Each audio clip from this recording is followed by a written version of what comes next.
and that led me later, to founding a club of traders that consists now of more than 1,000 traders. So we wanted to make kind of parties that we would like to enjoy. Yeah. So then we started organizing parties. You should keep attention to that table. I was like, why? Because that's the president of CIA. What? And she showed me the picture. I was like, wow, I didn't know. I have a different concept around that, which is basically when I'm having a book, I like to take actions. So for example, if I'm reading this chapter and I like it, maybe it's a business idea, maybe it's just, a mindset idea, I like to put it down as, this action. So it's actually something that I wish I also had from my parents coming from a loving place. But then I learned to forgive because they have a certain mindset and I cannot force people to jump on my mindset. Yeah.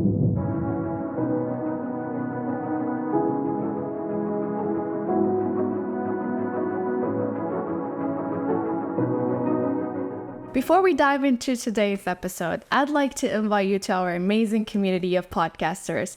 Don't forget to join Podcast Inc., a place where you get to put all your content out there. You get to get the real help when it comes up to promoting it, monetizing your content as well, without forgetting that this podcast is sponsored by Podcast Inc., your best partner along a successful podcasting journey. Now, without any further ado, I have one of the amazing people that I mentor in my entrepreneurial journey. And I wanted to have him on the Entrepreneurial Age podcast simply because he has a beautiful mindset of putting things together, jumping from a place to another, but without forgetting, having a mindset that is super, super strong to kind of keep him going. So I'm happy to have you here, Nikola. Thank you so much for joining me. Thank you, Sarah. I'm really excited for today's episode, basically because I liked your journey. I liked how you started it and when you started it. Because I guess you started super early than, most people and most people that I interviewed specifically here on this podcast. And your journey started as, I can say a teenager. Yeah, I would say as a teenager, but I'm not going to say I was forced, but it was a natural way of doing back in the Balkans where I used to live at that time. Mm-hmm. And I had to help my family. Yeah. It's not like helping them, sustain themselves, but helping them, so I can earn my money so I don't have to take from them. Yeah. And I know from a little bit from your background that you've been through a lot, put in security and safety as well.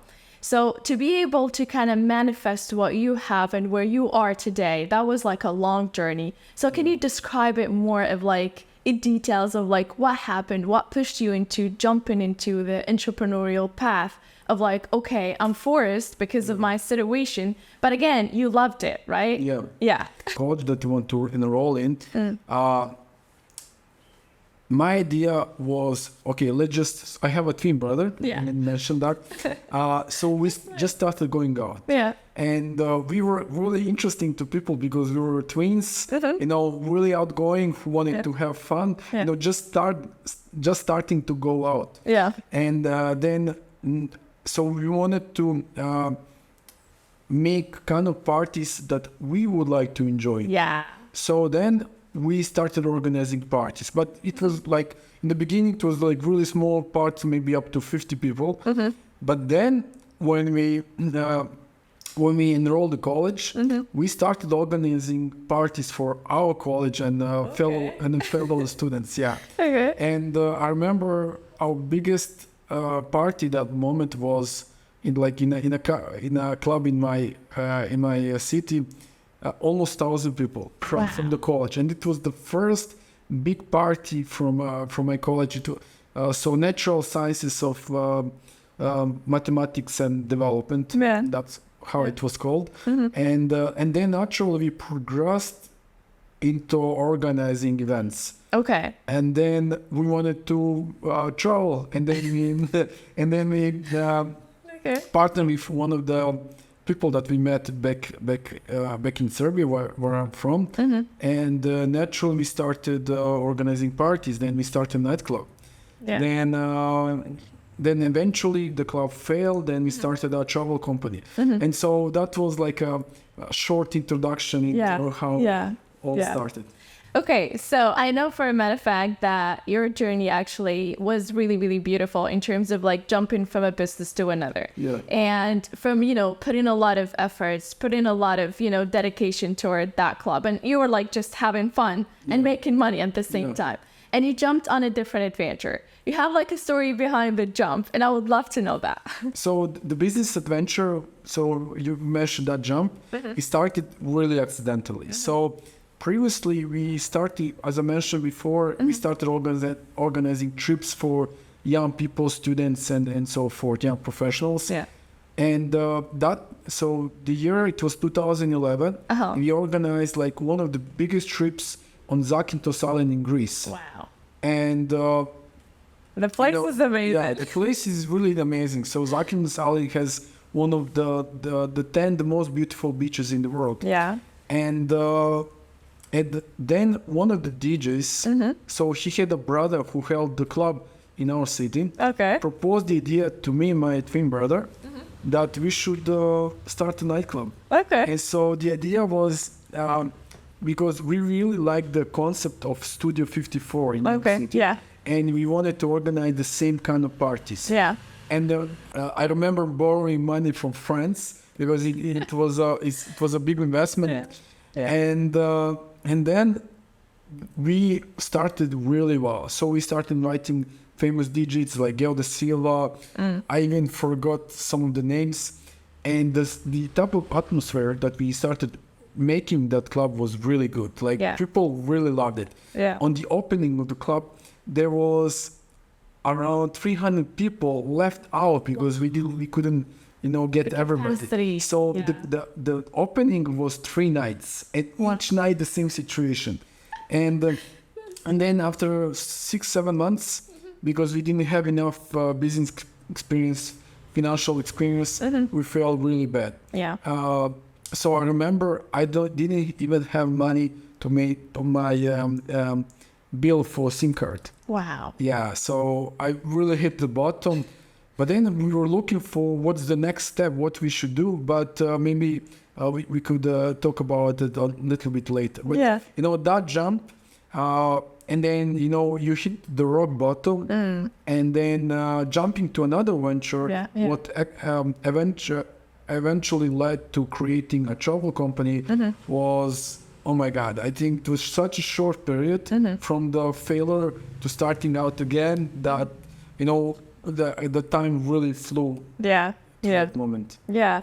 I mean, like, you know what? During hitting rock bottoms, what kept you going? Because most people, I knew some people that kind of like quit and, decided, it's not for me. I'm just going to do a 9 to 5. I'm done. I just put all my money there. So how and what kept you going? Like, was it your mindset? Is it like your group of support people, your brother? Yeah, that's a really good question. You could hear it online,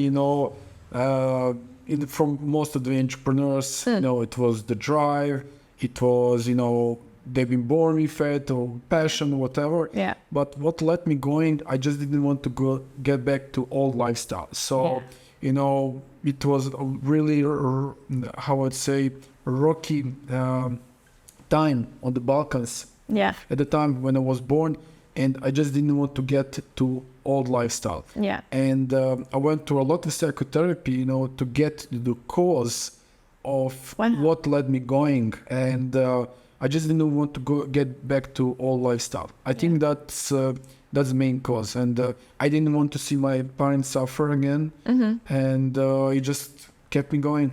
Yeah, that's beautiful. That's amazing. And I salute you for having the courage to kind of like, deal with it and go to the problem itself. But most people would just choose different ways of numbing that pain of failure. Yeah. And it depends upon like whether the way is healthy or unhealthy. I would say like your way was like the healthiest way to kind of like deal with it. Yeah. But then like you jumped into a new, adventure. And you started something else. So tell me more about that. Yeah, so then we were recognized by some of the companies in Serbia that, we can gather a lot of people for the trips. Yeah. And then I proposed the idea to one of the largest companies in that space. you guys are already organizing trips for elder. Why don't we start a department for younger? Yeah. And she loved the idea. So we repeated the success of the previous year. And then we saw after the summer that we can do it ourselves. Yeah. And I think this was one of the most profound things that happened to my life. Yeah. Then there was another company that I really liked. So they were doing only the trips for younger generations. Yeah. And I proposed the idea, what do you think, guys?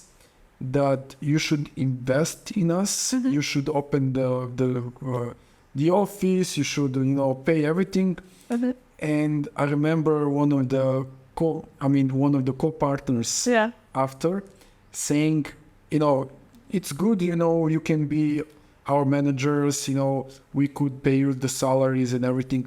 But the only way that you're going to give 150% yourself if you have skin in the game, if you have commitment, if you invest. Yeah. And so when I heard that, that was my click.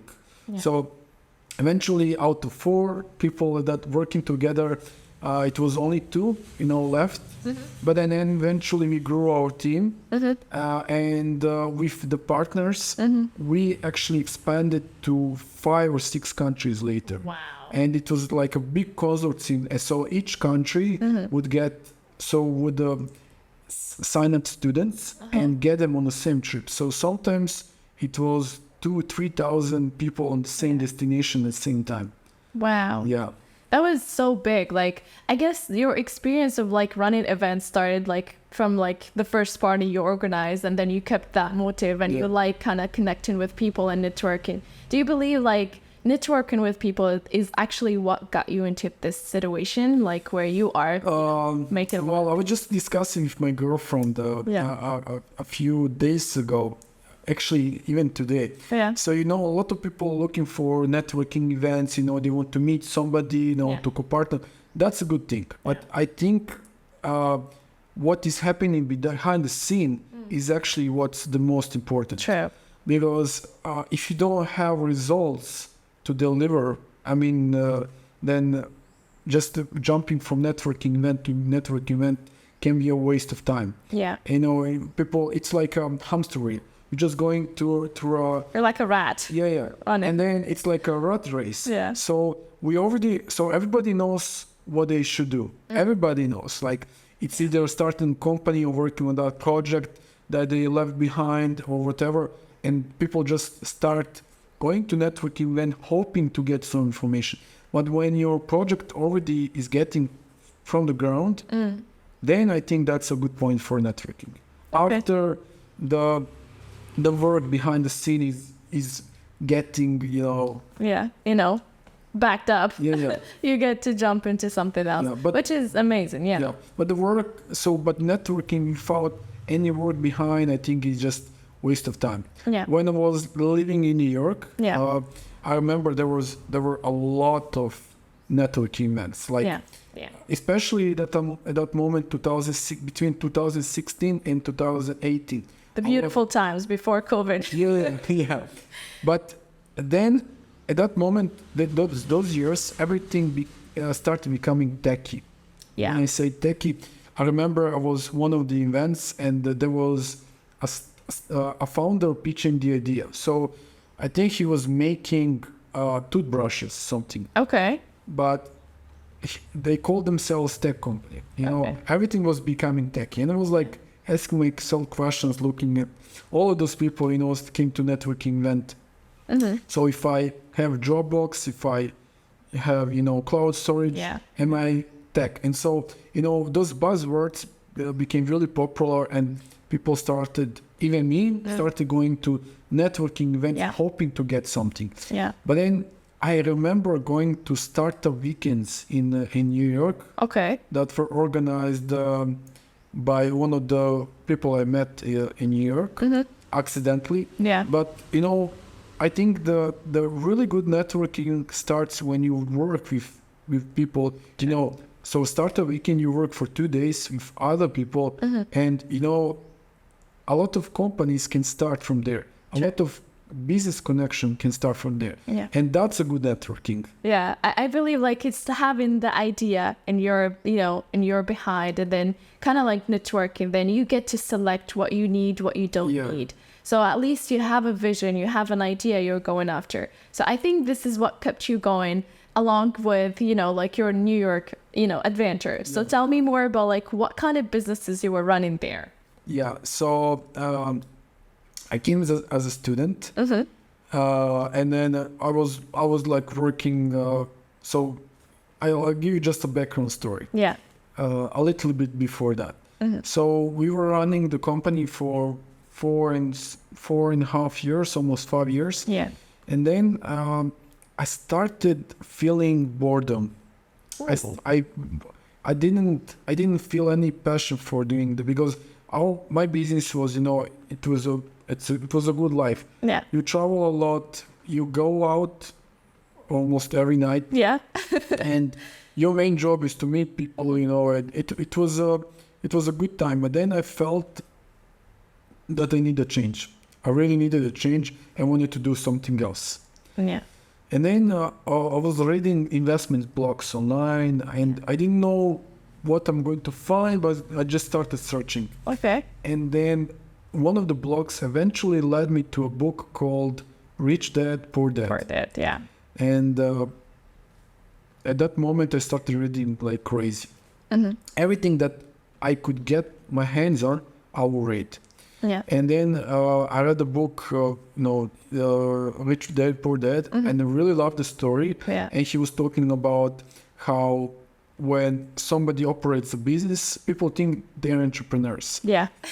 But here's the issue. Yeah. The author was saying, if you can't leave your business between 6 months to a year, then you're a business operator. You're not entrepreneur. And that stuck in my head because I was really connected to my business. If I would leave for a year, because I was leading marketing and sales operations. Oh, at the same time, yeah. Yeah, so at that moment, so that was like my main job. Yeah. And if I would leave that, a connection that I knew, and business might fail. So because I was one of the essential parts. And then at that moment I realized I want to sell my part and just, forget about everything I've done and to move to America. Okay. For a young person living on the Balkans, that's the dream. That's the dream. True. Yeah. And I remember reading all of those investment books, and then eventually that led me to the to sell my part and to move to America. Okay. And then, I didn't know what to do. I became a waiter in New York City. Wow. Okay. Yeah.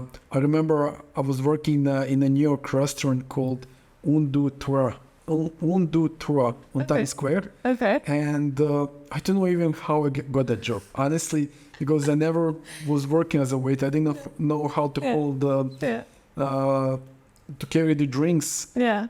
But I was serving people like Sarah Jessica Parker, Ben Stiller, ex-president of CIA. I'm not kidding. Like I remember Melody was saying to me, you should keep attention to that table. I was like, why? Because that's the president of CIA. Wow. And she showed me the picture. I was like, wow, I didn't know. And so then I started jumping from event to event. I want, maybe to find a job in a tech company. And then what happened next, we wanted to start the same type of business that we had in Serbia, in America, in New York. Yeah. Because we didn't see that. So there were a couple companies back there, I forgot the names, that were doing something in that space. Yeah. But on the level that we've done, nobody was doing. And we saw like something that we could do, in that space. And then we co-partnered with our ex-competitors. Okay. And they loved the idea. They wanted to co-invest together. And so what started as an idea, then after grew into something that we didn't anticipate. I'm not saying that it grew as a company, but the lessons that we got from that experience was just immense. Wow. Yeah. I mean, like, you know what? I like one thing here is basically you humbled yourself during this journey. Some people like sitting on the top, living the dream, and then, you know, jumping into a new venture like this is New York, and then you're like a waiter. So, you know, a waitress. So basically it is, you know, something changing between those. So most of people would feel like, I'm not about that.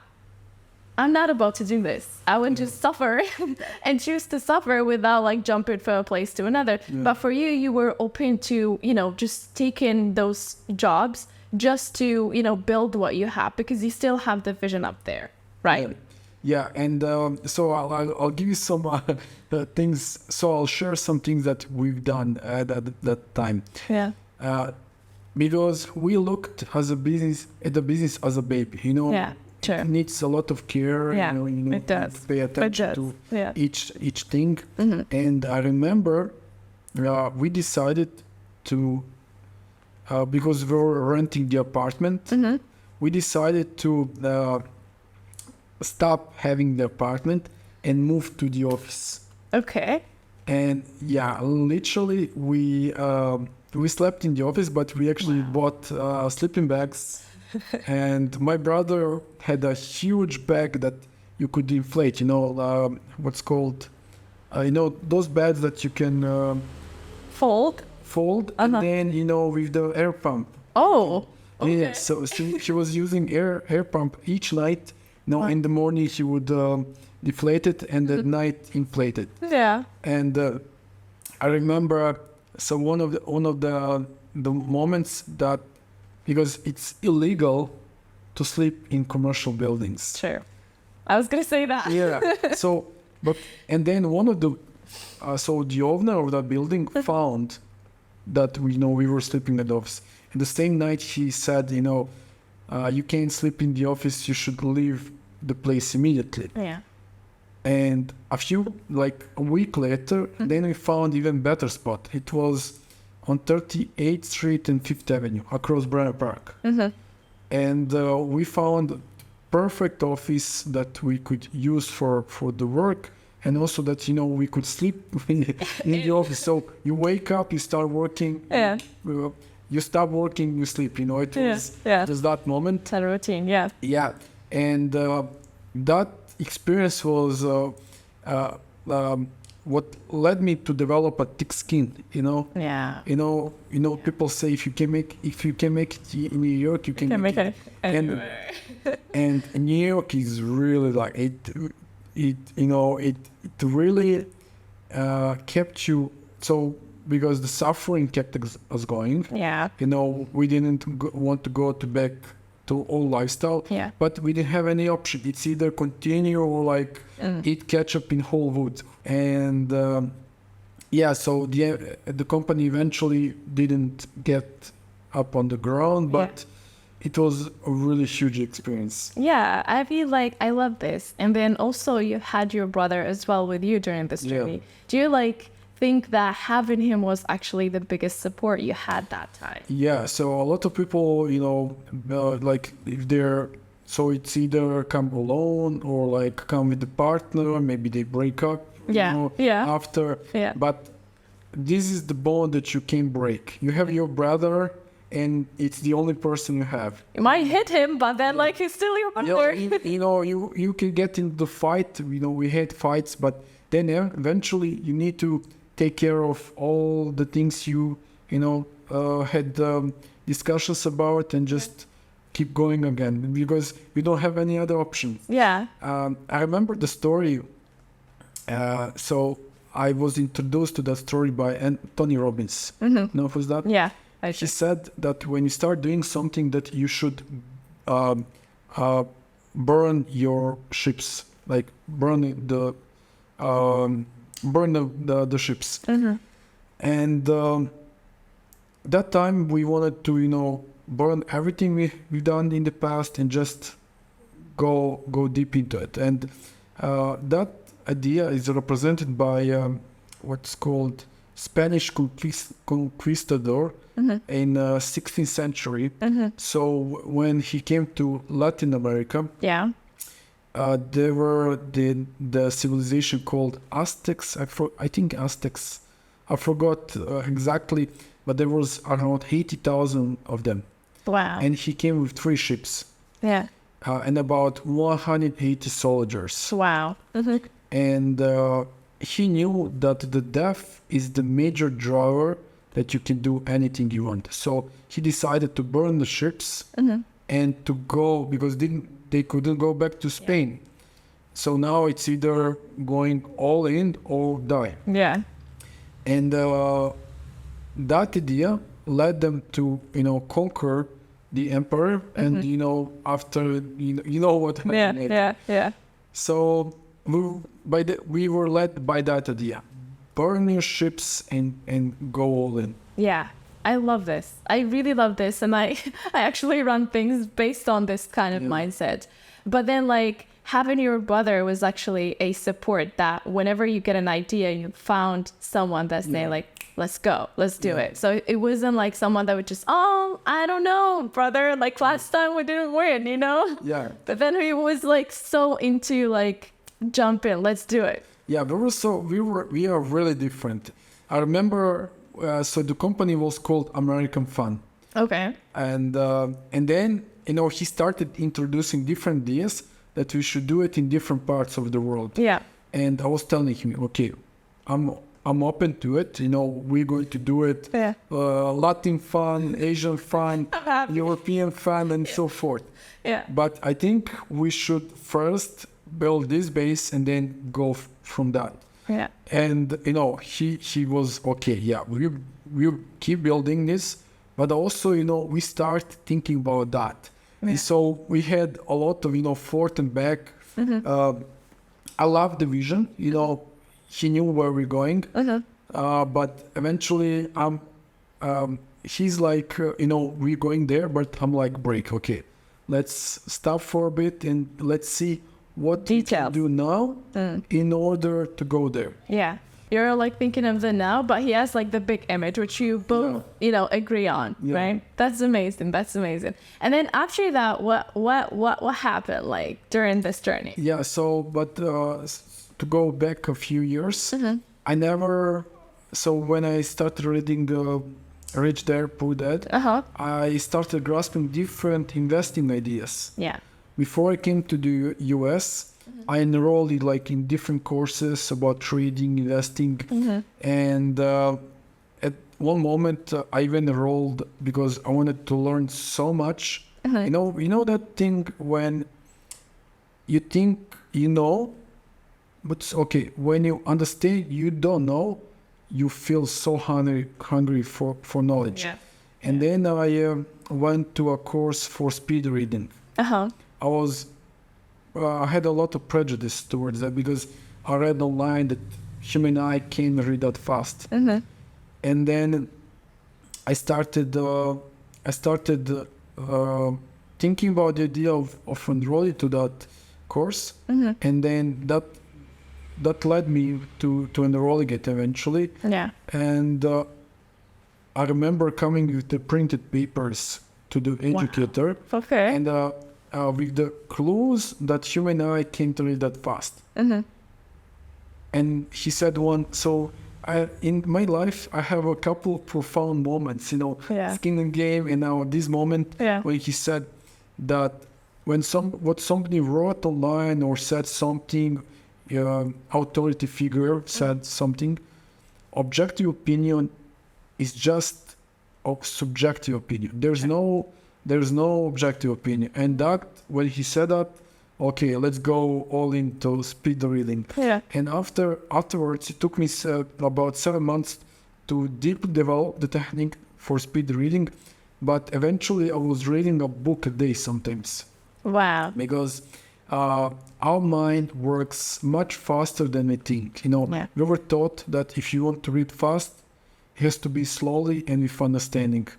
But that's not true. So when you read faster, you grasp the concept, you grasp the concepts of the book, and your mind develops the story. Yeah. What makes you remember better and just grasp the knowledge Yeah, I have a different concept around that, which is basically when I'm having a book, I like to take actions. So for example, if I'm reading this chapter and I like it, maybe it's a business idea, maybe it's just, a mindset idea. I like to put it down as, this action. I'm going to do this, I'm going to do that or something. So that kind of helped me develop like a better mindset when it comes up to how I read books. Yeah. Because when I meet people, they be like, oh, this book is amazing and stuff, but sometimes they don't take actions out of it, like you and I did. So you had like, Rich Dad, Poor Dad, as, like a great, shift for your mindset around like your businesses, around your, your journey, your path, things like this, right?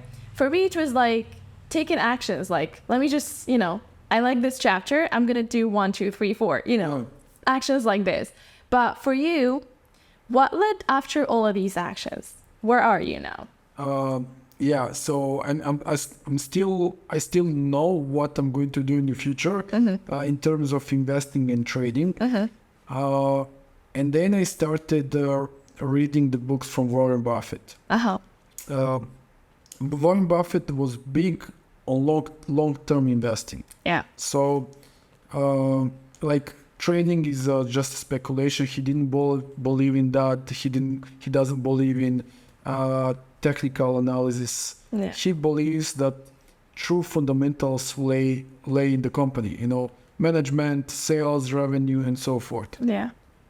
And I remember I had so many formulas for discovering what type of company I should invest, like PE ratio, price to sales ratio, like all of those different formulas. And then I enrolled a trading course. Yeah. It was around 6 months long. And the educator, I remember, he was teaching me everything he knows about technical analysis, trading, mindset, psychology, and so forth. Okay. But because of that, I didn't believe in trading. Because, when there is a concept from Bruce Lee, I'm not afraid of a man that knows 10,000 moves. I'm afraid of a man that practice one move 10,000 times. Yeah. And we were talking about so many strategies, indicators, and like different theories on the market, but that was too much. And because of that, I wasn't successful in the beginning. Yeah. I thought, investing is the way I should go, and trading is I should forget about.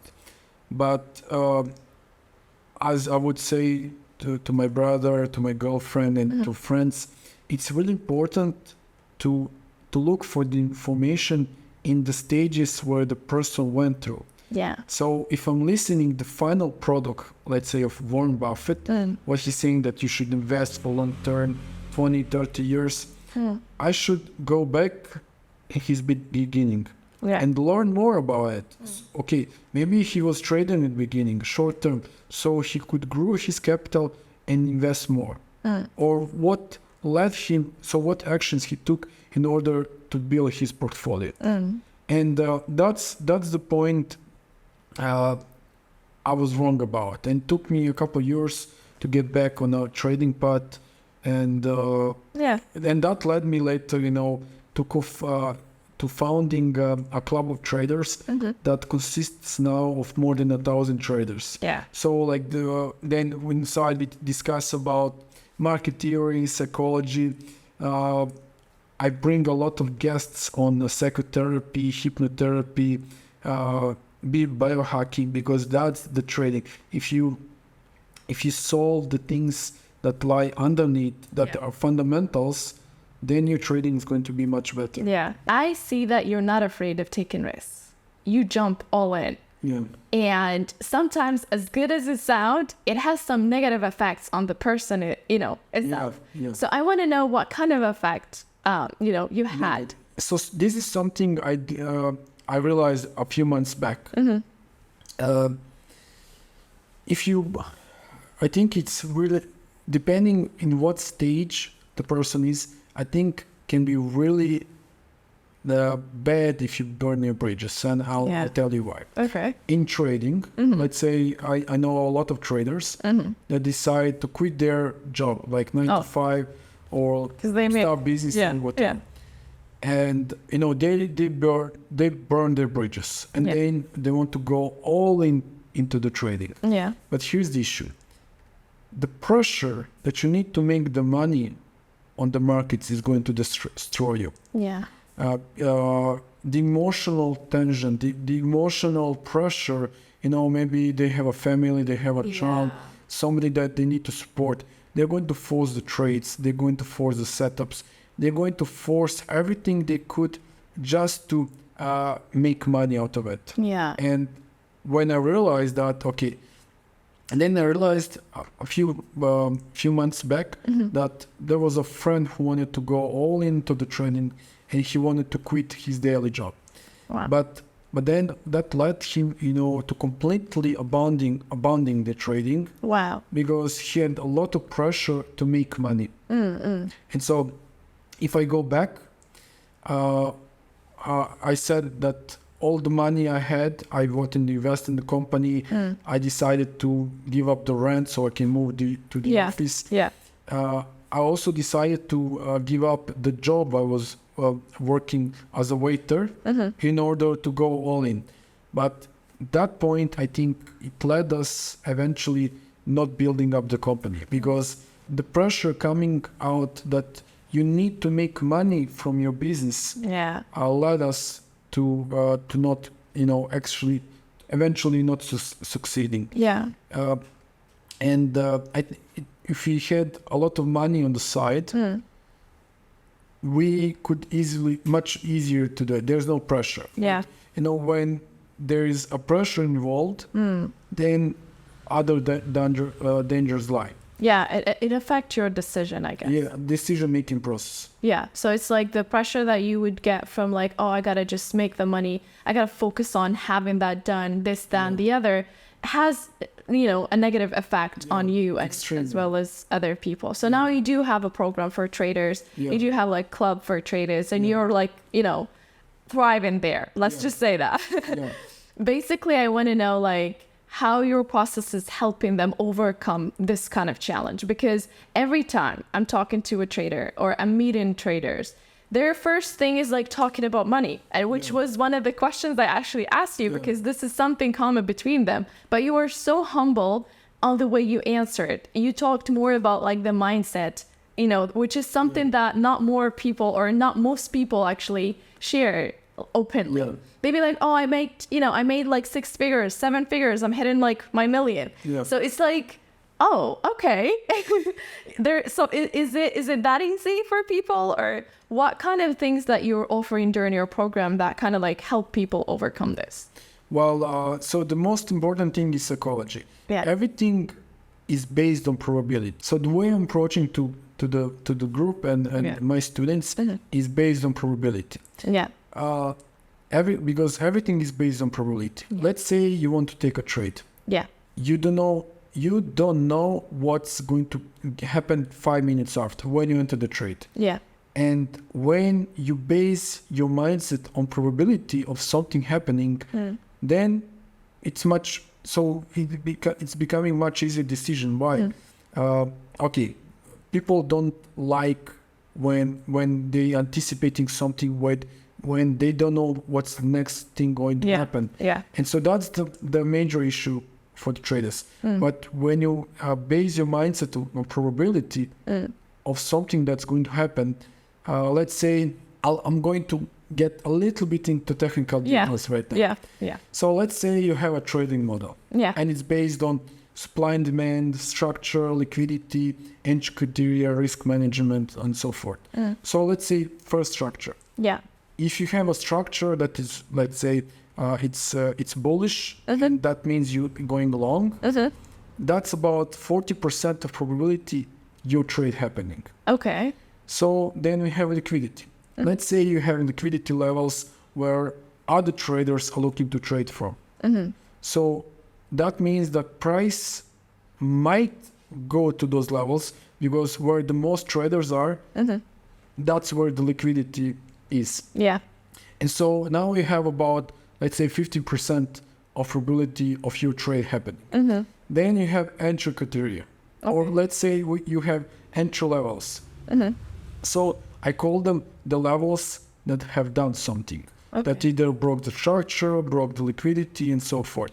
So that gives you about, let's say, 20% or 5% of your trade happening. And then you have entry criteria. So entry criteria is the most important part because a lot of setups can fail. Yeah. But with entry criteria based on market execution, and you have predefined steps before entering the trade. What needs to happen in the chart in order for you to enter the trade? That gives you, let's say, about 20% of your trade happening. I'm not saying that win rate is like 180, 90%. Yeah. It's just you trying to base your trade on probability. I guess you studied that, right? I didn't. So this is something... It was because basically of the losses you had before, you kind of learned how to play it. And also, I learned a lot through psychotherapy. I think that was my edge. Because when you erase all the different traumas, because no matter what kind of life you had, everybody has their traumas. Yeah. Your father didn't buy you a toy you wanted. That might, for the small child, that's a trauma. And, when you resolve your traumas, your fears, the trading is becoming much easier.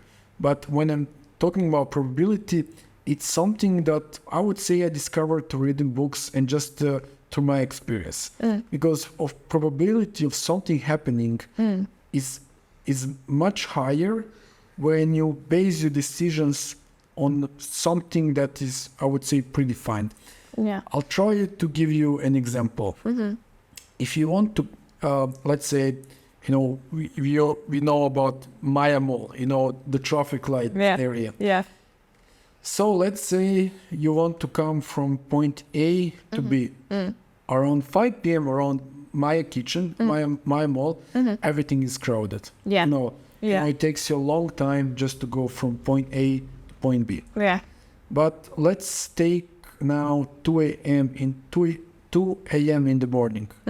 So probability of you coming from point A to B now is becoming much higher in less time.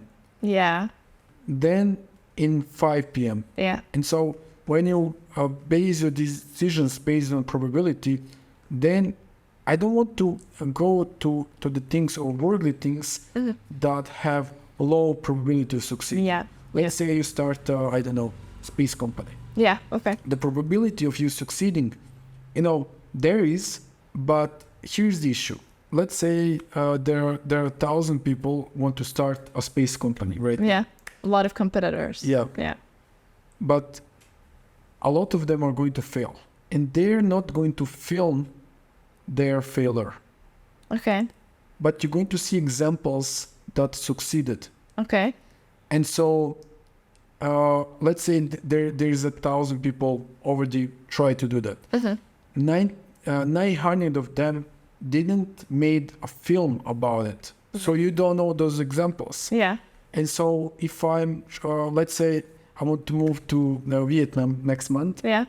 I want to start a pancake restaurant or torch. Yeah. So when I'm thinking about that business, it's a really high probability. Yeah. You have low operating cost. Yeah. High margins.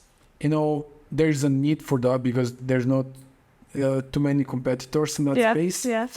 And the chance of succeeding is really high. Yeah. And also you will have high margins than try to succeed in the business that you have a low probability. So when I'm thinking about probability, I want to go for the things where the highest probability is. And that's something I developed through trading. Yeah. Yeah. This is really cool and amazing the way that you're putting it out there. I believe your brain is stronger than your capacity to handle the work actually. So you kind of worked a lot on your mindset, right? Yeah, I can definitely see that. And I see that you put this also into your into your program as well. Because what I saw from most traders, it's basically, some of them are scammers. They just say oh, you enter today, you're going to make 5K, the nenext morning. Yeah. So what do you say about that? Well, I like to give a really strong, not strong expectations, but true expectations. You know, a lot of people that try to trade, you know, start the trading journey, a lot of them are not going to succeed. You know, it's just about probability of something succeeding in. So if I would recommend something to, you know, people just starting their trading journey, not to look trading as a hobby, because there's a lot of tourists coming to trading. You know, they expect they can make fast money, and they have to accept that holy grail of trading is emotionally accepting losses. Because the trader that is good and the one that is still developing, the one that is winning consistently, is the one that accepts its losses better. Because losses are like expenses in business. Sure. Let's say you start a business, you need an office, you need marketing, you need hiring, and those are all expenses. Losses are the same way. In order for you to grow your account, to grow your optimizing strategy, you need those losses. I believe, like, I'm a huge believer of, like, for every single person that is, you know, getting it all, there are like some losses that either they're not sharing or either they're not talking about or they're not considering them as losses. It's more as like, okay, lessons I've learned from this and I jumped into this, you know, this path and all. So, which is amazing. Now, from your experience and as a trader, as someone that walked the path of like entrepreneurship, I would love to have like some tips for my audience, for people that are like watching us, you know, now. What kind of like tips that you can give to people that you wish someone actually shared with you before you jumped? Well, if it's about trading, the first thing I would recommend to keep your daily job until or whatever you have profits from, to keep that. Don't quit your 9 to 5. No, don't quit. So I think that's the first issue, the first thing. Then I would say there is a really good book called Trading in the Zone by Mark Douglas. Okay. And that book opened my eyes to probability, to way the traders should think, and everything that markets naturally bring to trading. So that's the second thing. The next thing I would say, that people should not expect, money from it in the beginning, because it's going to take as much time as it's needed. Yeah. It might take 2 weeks. It might take 2 years. Yeah. You don't know. Yeah. As long as you focus on daily charting, coming back to the charts every day, and building that routine. I'm not saying that, I was a huge believer in the past that you need to work hard, diligently every day, work your ass off. Yeah. But I don't think that's true. And that's something I learned from the book Rich Dad Poor Dad. You don't have to work hard. Yeah. You just need to work consistently. Yeah. In order to achieve your results. Yeah. If you're coming to charts every day for 1 hour, so eventually the market is going to pay you off. That's amazing. It's like you don't work harder, work smarter. Yeah, because it's like a leverage. Yeah. Let's say you start in the business. Yeah. You want to start a space company. Yeah. Maybe, you never know. And then debt is a leverage. So that's a leverage. When we're talking about like in trading, what is leverage? I would say that discipline can be a leverage. Trading journal is a leverage because it's going to help you optimize your trading system and your mindset. And the next leverage, so leverage is not trading groups. Yeah. So if you just start trading, you should exit every group, Yeah. And here's the reason. You have, let's say Sarah has a trading model, and now you have a win and you have 3 losses in a row. Yeah. And then you feel, anxious, or what's going on with my system, it's not working. Yeah. And then you look at other traders that are winning. Yeah. And now you see they're using Fibonacci. Fair. So you start comparing and you take their trading model. Let's say you take Fibonacci. Bad. Yeah. And then you start tweaking and always optimizing strategy. But here's the thing. If you stick to your trading model, eventually probability is going to come into the game and the market is going to pay you. Yeah. So if you just believe in probability and stick to your trading model, then market pays you off eventually. Yeah. I mean, like, do not compare yourself. I mean, for any kind of like industry you're in, like, it's really bad when you're like just thinking from someone else's perspective because their image and your image is not the same. And I'm a huge believer of like, for each individual in this world, there's like, they have like their own definition of success. So your definition and my definition are not the same. Maybe yours is more like, I'm stable, I have my family, sitting down, whatever. As long as I'm comfortable, that's all about it. Some people be like, okay, so for me, it's like having a car, having like my mansion, having like a penthouse, something around that. So it differentiates from from a person to another. And what I like about your approach is more about do not compare. Like just stick to your vision, stick to your image and all. So, and you said something that I was triggered by, and I wanted to, share it here, which is like the trauma side.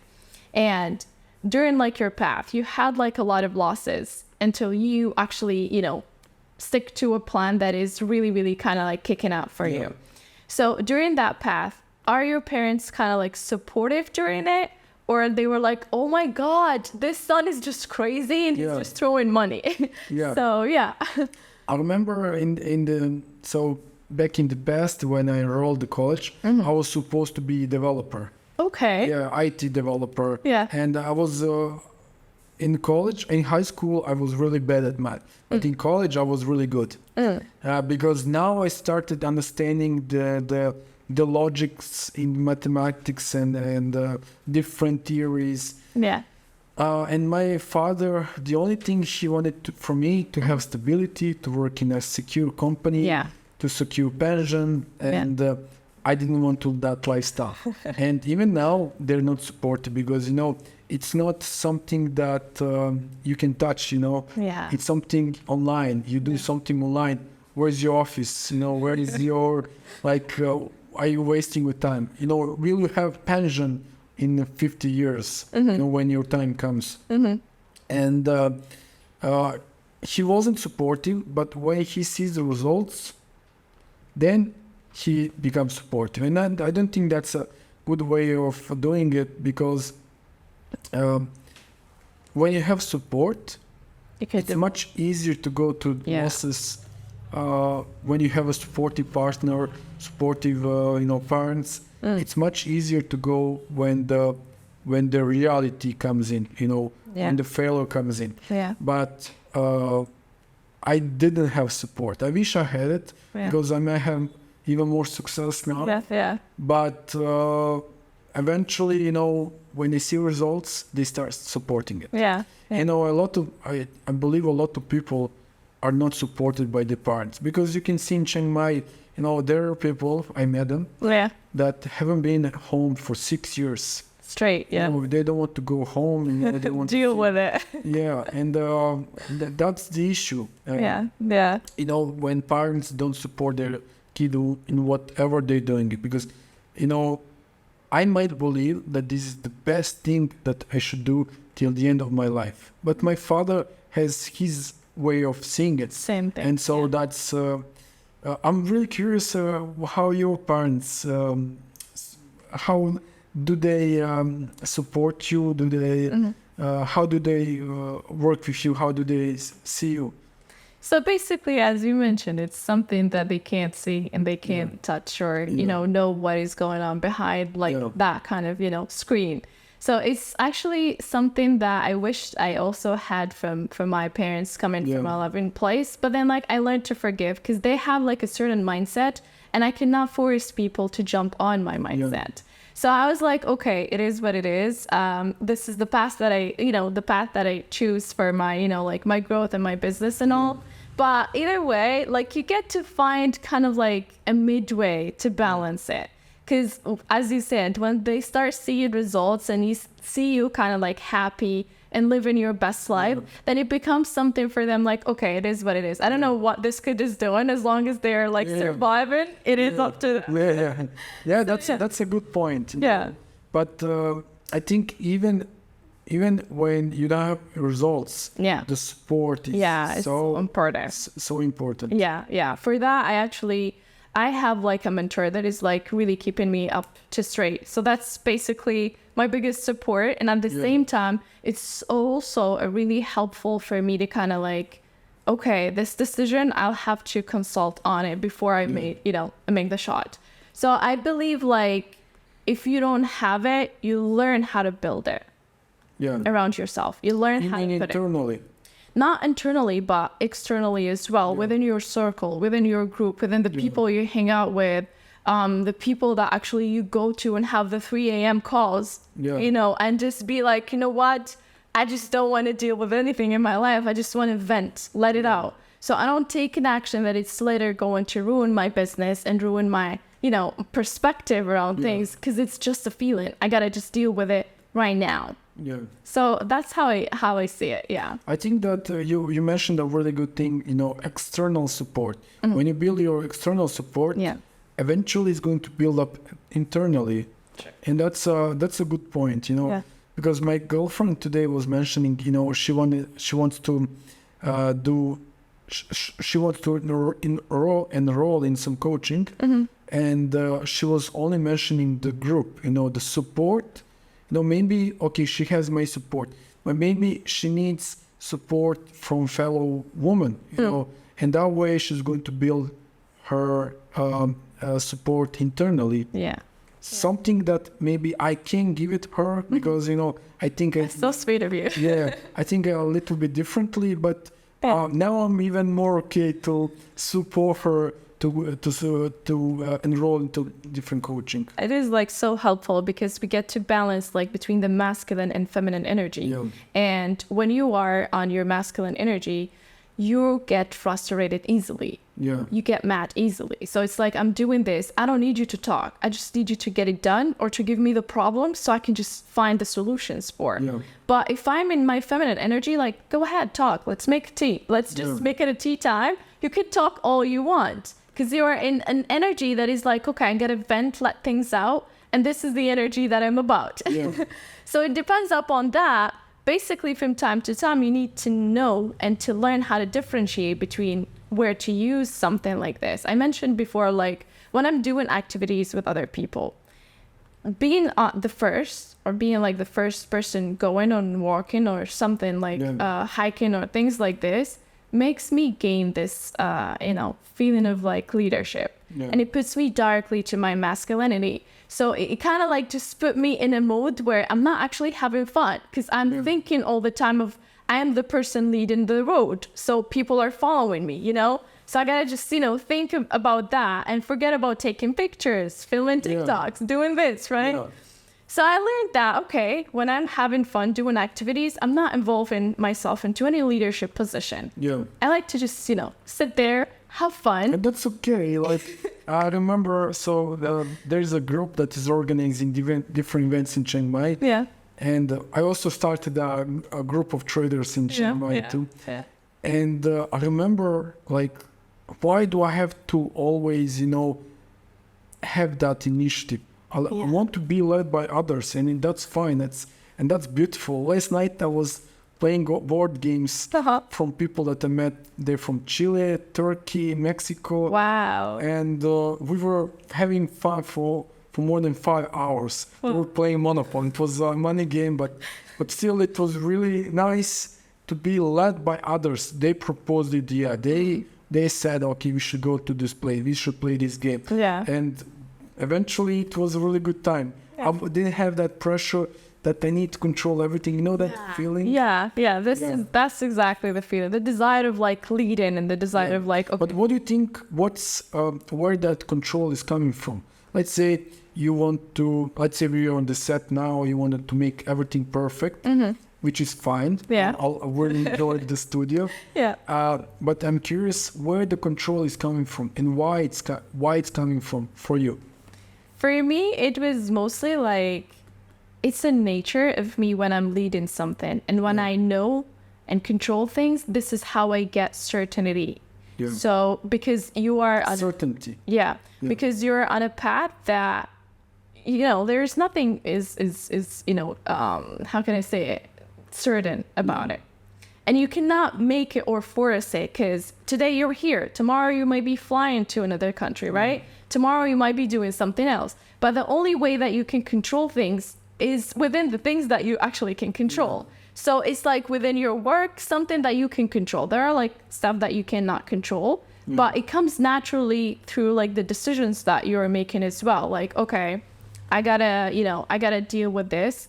Am I gonna control it? I don't have the capacity to control this thing, but at least I have the capacity to control how I feel about it. Yeah. So that's how I approach it. I think you said something, certainty. So we don't like uncertainty. Yeah. Nobody. Yeah.